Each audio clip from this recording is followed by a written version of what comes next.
ரீசெண்டாக நான் ஒரு இன்டர்வியூ கொடுத்துருந்தேன். அதில் நான் பேசின நிறைய விஷயங்கள் பயங்கரமாக ட்ரால் ஆச்சு.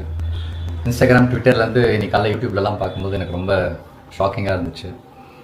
யாரெல்லாம் நான் ரொம்ப மதிக்கிறனோ, நான் யாரோட கருத்துக்கெல்லாம் கரெக்ட்னு இவ்வளோ நாள் என் ஃப்ரெண்ட்ஸ் கிட்ட பேசிகிட்டு இருந்தனோ, அவங்க எல்லாருமே என்னை பற்றி பேசியிருந்தாங்க. அவங்க ஒரு செகண்ட் நினச்சிருந்தா மயந்துன்னு இதை சொல்ல வரல, இதை தான் சொல்ல வந்திருந்தாரு அவங்க சொல்லியிருக்கலாம். பட் அவங்க சொல்லலை. It's okay.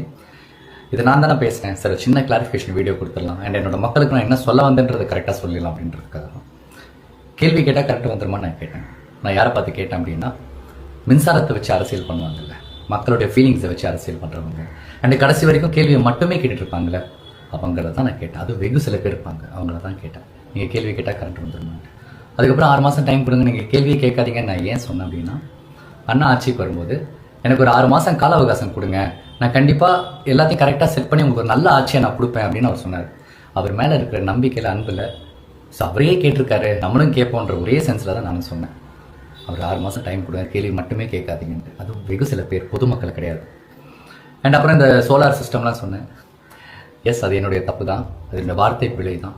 நான் ஒன்றும் பயங்கரமான ஸ்டூடெண்ட்லாம் கிடையாது. நான் ரொம்ப கஷ்டப்பட்டு 10th முடிச்சுட்டு அப்புறம் 12th போய் 11th 12th ஐயோ படிக்க முடியாமல் நடுவிலே ஓடி வந்துட்டேன். ஸோ ரொம்ப சாதாரண ஒரு ஆவரேஜ் ஸ்டூடெண்ட் தான்.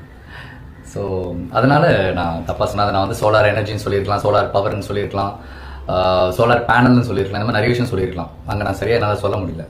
நான் என்ன சொல்ல வந்தேன்றதை இப்போ நான் சொல்கிறேன்.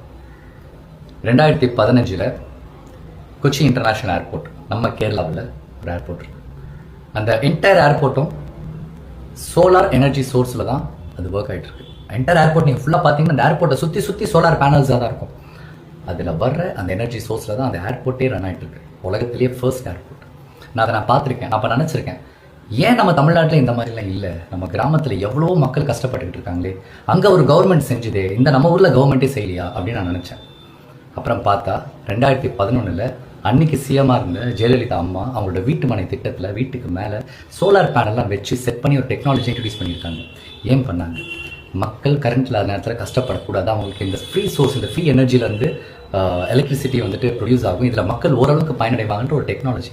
அன்றைக்கி நம்ம அதை ஃபாலோ பண்ணி தான் இன்றைக்கி இந்த 2026 நம்ம டெக்னாலஜி நல்லாவே நம்ம அதை புரிஞ்சிருப்போம்.